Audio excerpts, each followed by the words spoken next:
Alors, hello, bonjour et bonjour à tous. Bienvenue sur ma chaîne Sir Adjara. Vous pouvez me suivre sur YouTube, TikTok, Facebook, X, sur Insta, mais j'y suis pas souvent. Aujourd'hui, je vais interviewer après Vivi Adela. Donc, Adela, présente-toi. Présente quelques mots, dis d'où tu viens. Je t'écoute, je t'écoute. Salut, c'est Adela, je suis ex-musulmane, apostate depuis 9 ans et je milite contre l'islam politique, et l'obscurantisme et pour les droits de la femme, bien sûr. Alors, nous, où tu es né, où est-ce que tu as grandi? Je suis née en Algérie, j'ai grandi à Tlemcen, c'est une ville frontière au pays du Maroc. Et puis, je suis venue en 2014 pour poursuivre mes études. D'accord, tu as poursuivi des études de quoi? En sciences cognitivo-comportementales. D'accord, c'est dans ce milieu-là que tu travailles à peu près ou c'est juste des études que tu as fait? C'est mon métier de base et j'essaye justement de le pratiquer dans mon combat, d'aider par exemple les apostats. Parce que quand on quitte l'islam, on a cette crise existentielle et identitaire. On a besoin un petit peu de se reconstruire et du coup, j'essaye de mettre en pratique mon expérience, aussi mon métier. D'accord. Donc, tu nous as dit que tu as grandi, enfin, on revient à tes origines algériennes. Tu as grandi à Tlemcen, en Algérie. Ta famille était musulmane pratiquante. Comment c'était à la maison? Mes parents, ils étaient modérés, mais par contre, je suis née en plein la décennie noire. Il y avait une guerre civile entre l'État au départ et les islamistes. Il y avait le parti politique El Fis qui avait gagné les élections. Donc, il y avait un coup d'État. Donc, il y avait une guerre civile au départ. Et puis, El Fis, il s'est retourné contre le peuple. Donc, il y avait beaucoup de massacres et ça a duré une dizaine d'années. C'était une guerre entre sans te couper, excuse-moi, c'était une guerre entre les musulmans et les non-musulmans, c'est ça? Au départ, c'était une guerre contre l'État. Les islamistes ont fait la guerre contre l'État. Et puis, les islamistes ont fait la guerre contre le peuple lui-même. Donc, il y avait beaucoup de 250 000 morts algériens, parmi des enfants, des femmes et des massacres. Je te donne un titre exemple, le massacre de Ben Talha. Il est connu.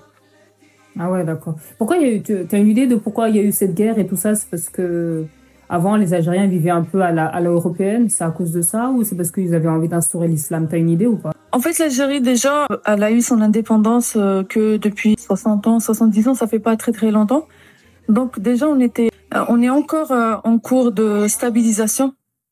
En fait, comme l'Algérie, elle a eu son indépendance dans les années 60, dans le temps qu'elle se reconstruise, et puis il y avait toujours un problème politique, il y avait toujours des désaccords. Mais le problème, il y avait la période justement, le panarabisme, le frérisme, le salafisme, l'islam politique qui avait beaucoup influencé les pays décoloniaux. Et nous, on fait partie de ces pays-là. Donc il y avait cette révolte arabe. Mais malheureusement, c'était les islamistes qui ont gagné, se sont appropriés la révolte des Arabes avec l'islam. Et pas n'importe lequel, c'est l'islam sunnite rigoriste. Et donc, les différents peuples avaient cette crise identitaire. Justement, les islamistes ont fait croire au peuple que c'est la solution, le retour à l'islam, à la source. Ah ouais, c'est compréhensif, mais c'est pas compréhensif ce qui est arrivé. Que nous, en Afrique, c'est un peu différent. Bon, il y a eu la servitude, les colonies, puis après, il y a eu l'indépendance. Nous, c'était vraiment le front CFA qui nous a fatigués. Après, côté islam, bah, pareil, hein. Il n'y a pas autant de violence dans les femmes, enfin, ça dépend. Mais nous, c'est plus l'unité militaire qui nous a fatigués. Tu dis que tu as grandi dans une famille pratiquante. Explique-nous. Modérée. Modérée, voilà. Tu as grandi dans une famille modérée, mais comment se fait-il? Explique-nous comment tu t'es trouvée d'une famille modérée et après une femme voilée. Explique-nous cette transition. En fait, comme on avait encore hérité la culture française, donc on avait la génération des années 80-90. C'était une classe intellectuelle, francisée, dans les mœurs, dans la culture, etc. Et donc mes parents font partie de cette génération. Même s'il y avait la religion de plusieurs générations qui était l'islam, mais c'était l'islam modéré, l'islam traditionnel. On fait le ramadan, on fête l'Aïd, etc., mais pas plus. Donc la fille, si elle a envie de se voiler, elle se voile. La tenue, elle était quand même... Il y avait des codes, mais c'était plus traditionnel que islamique. Et puis, il y avait cette vague du salafisme. Ça a commencé dans les années 70, et puis il y avait la décennie noire. Donc c'est après où l'islam politique a pu, on va dire, renverser les valeurs des peuples arabisés. Donc moi, pour ma part, c'était dans les années 2000.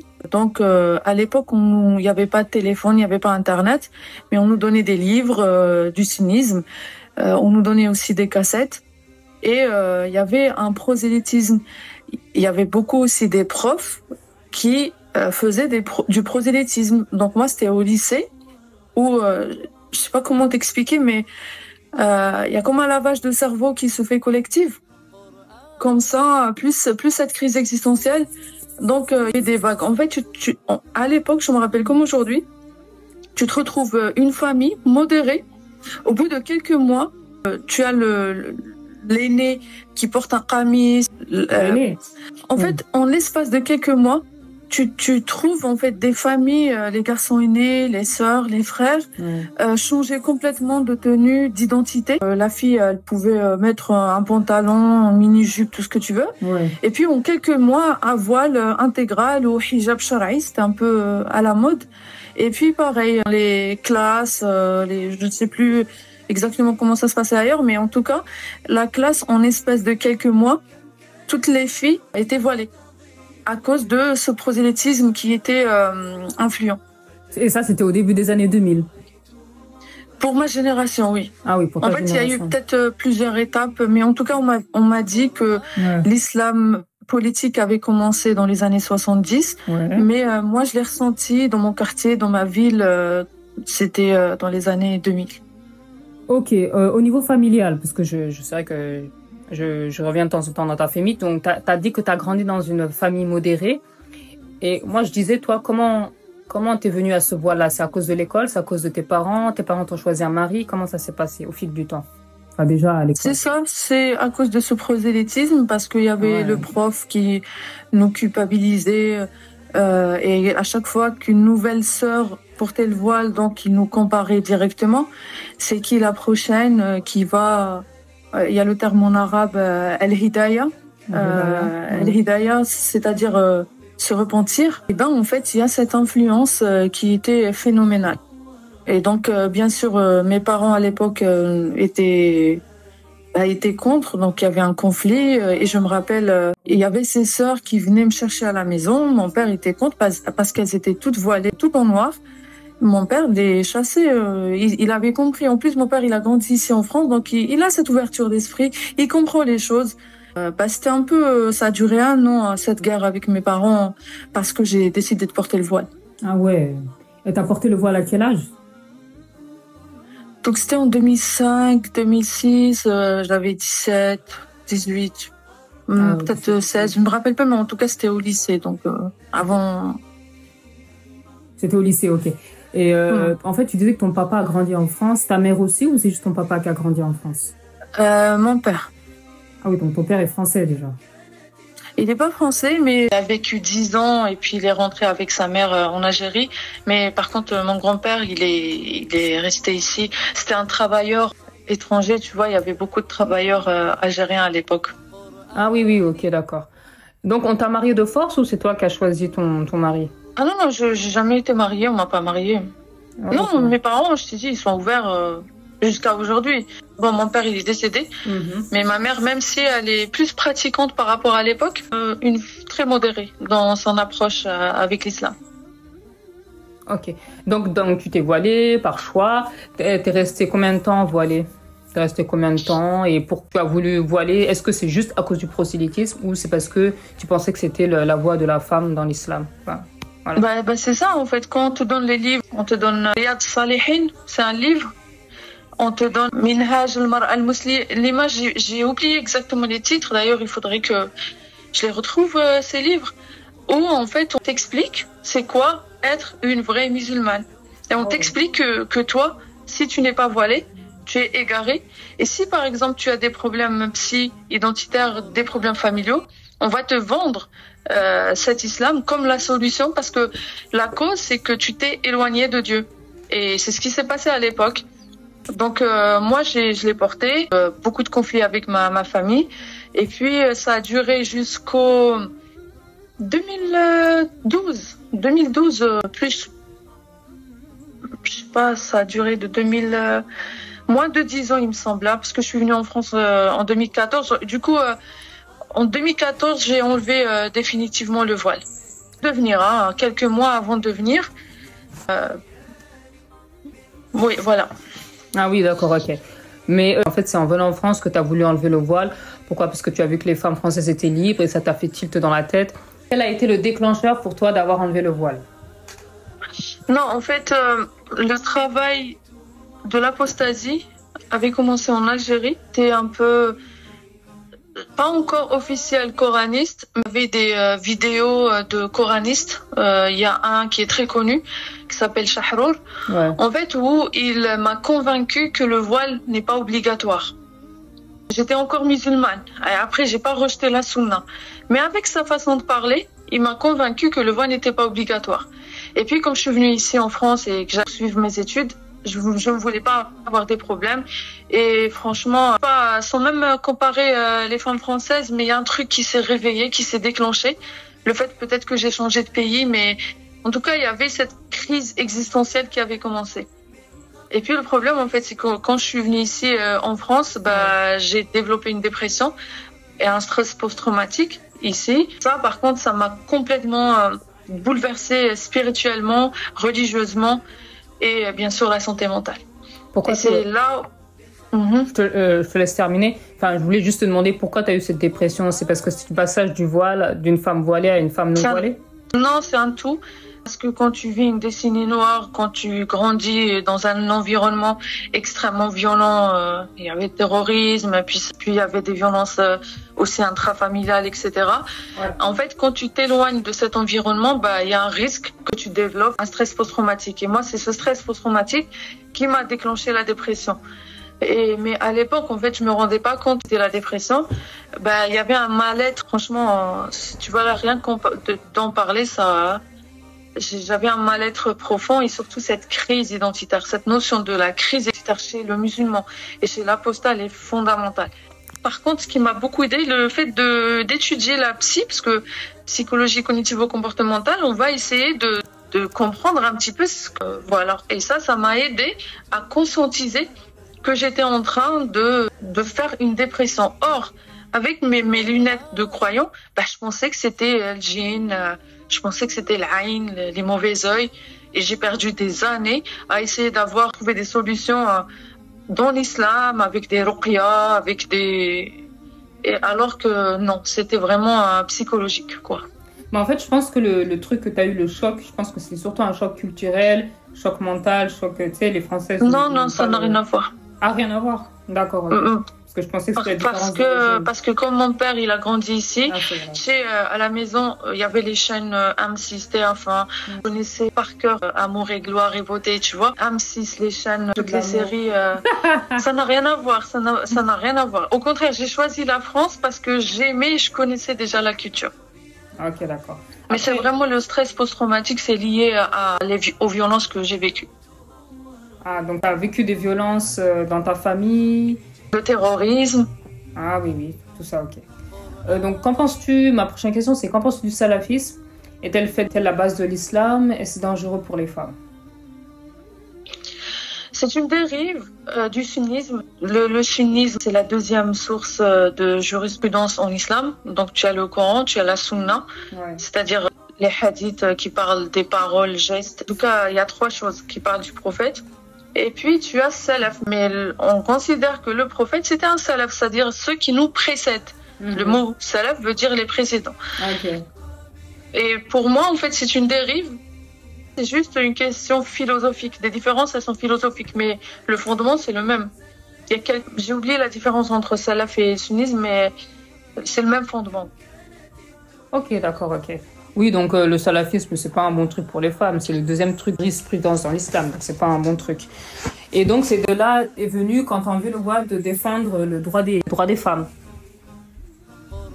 Alors, ce qui s'est passé, c'est que quand j'allais pas bien, quand on va pas bien en islam, on t'explique que parce que tu t'es égaré, parce que tu t'es éloigné d'Allah. C'est ça. C'est que même si je suis restée ici en France 2 ans, 2014, donc moi j'ai apostasié j'ai commencé à apostasier vers 2016.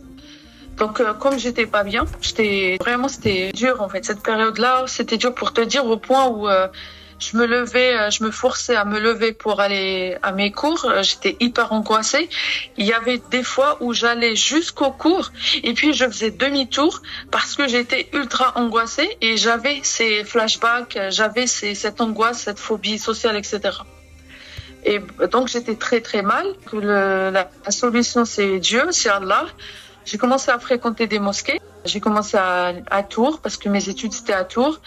Et puis, j'avais cette envie de reporter le voile une autre fois. En fait, c'est comme je reprenais un petit peu les cours de l'islam et puis tu avais YouTube, il y avait beaucoup d'apostats qui critiquaient l'islam. En fait, je découvre des versets, des hadiths que je connaissais pas. Par exemple, le contexte du voile.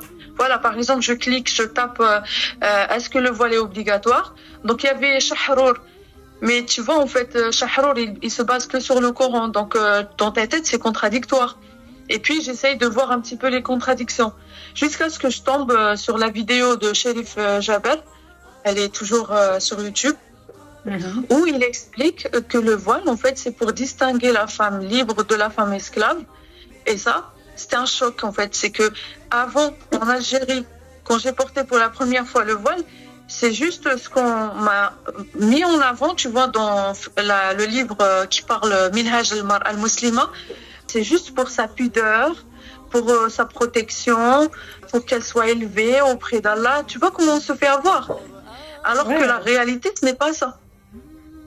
La réalité, c'est que l'histoire, le contexte, c'est pour distinguer la femme esclave de la femme libre pour qu'elle soit pas persécutée. Certes, la pudeur, ça fait partie du voile. Mais le problème, l'esclave sexuelle, elle n'a pas de pudeur. Et donc, tu vois, et en même temps, je faisais mes études d'épistémologie, donc on apprenait un peu les outils de la recherche scientifique, etc., l'esprit critique et tout ça. Donc, je l'ai appliqué à la recherche sur l'islam. Et en plus, les critiques des apostats, non, en fait, c'était un choc. Et donc, j'étais officiellement devenue, je regrette pas et franchement, heureusement que je l'ai fait parce que j'avais des doutes au départ parce que j'ai fait beaucoup de sacrifices. Aujourd'hui, je peux plus rentrer en Algérie parce que j'ai décidé de militer. Oui, non, mais je comprends tout à fait. C'est compréhensif. Tu es la seule. Finalement, tu n'es pas la seule apostate. Mais je vois que dans ta famille, tu as des frères et sœurs aussi, mais le même combat que toi aussi. Je peux pas trop en parler sur mes sœurs parce que tu vois, ça peut poser problème. Mais en tout cas, on est 4 sœurs. 2, elles sont en Algérie. Une, elle est ici en France. Ouais, ça se comprend. Il y a d'autres projets après le rassemblement et CNews. Il y a autre chose? Tu prévois autre chose? Oui, il y a le projet qu'on est en train de monter. Déjà, l'association. C'est un espèce d'écosystème, c'est une communauté. Bien sûr, elle est ouverte, cette communauté, à tout le monde, mais le but, c'est d'aider les apostats qui quittent l'islam. Ouais. Justement, comme moi, j'ai souffert et j'avais pas ce soutien psy. J'ai dû faire des années de travail, en fait, pour trouver mon équilibre. Et jusqu'à aujourd'hui, ça va faire bientôt 10 ans que j'ai apostasié. Ouais. Un projet où on aide, en fait, avec nos expériences. En fait, je me cherche encore. Et moi, j'aimerais développer l'expérience avec nos connaissances, le nouveau apostat pour qu'il perd pas beaucoup de temps et qu'il trouve facilement son chemin. Ça, c'est ça mon projet. Après, bien sûr, il y a le militantisme et tout ça, c'est obligatoire. Ok. Super. Et la dernière question, est-ce que tu as un conseil à donner aux filles qui sont encore dans l'islam, qui aimeraient en sortir, des conseils à leur donner? Aux musulmanes. Oui. En fait, c'est que je comprends en fait la femme musulmane qui ne me comprend pas. Tu vois? Je peux la comprendre. Et que c'est pas vraiment un conseil, mais qu'elle prend son temps à la fois de vérifier ce que je suis en train de dire, si c'est vrai ou pas, parce qu'il y a cette dissonance qui empêche la dissociation émotionnelle. Mais à la fois, en fait, sans même écouter un apostat, elle peut d'elle-même connaître ce que c'est l'islam. Parce que l'islam, il a une méthodologie qui est, tu vois, je reconnais qu'il y a une méthodologie qui est bien. Les imams ont toujours dit aux musulmanes, aux musulmans, que tu n'es pas capable de comprendre l'islam par toi, alors que tout l'inverse, il est tellement bien fait que tu peux facilement comprendre en fait à la fois le Coran, le contexte, tafsir, l'exégète, les définitions, etc. Donc en fait, il faut juste dépasser un peu cette peur, ces préjugés envers les apostats, que personne en fait lui dit si elle doit quitter l'islam ou si elle reste musulmane, mais elle pourra en fait prendre les livres de jurisprudence qui sont gratuites. Tu peux les télécharger gratuitement sur Internet et lis. C'est tout. Ok, bah merci Adela, je te remercie pour cette interview. Où est-ce qu'on peut te suivre? Adelaxia sur TikTok, sinon sur Discord aussi. C'est Adelaxia, il y a tous les liens sur ma chaîne YouTube. Ok, je te remercie Adela pour cette interview.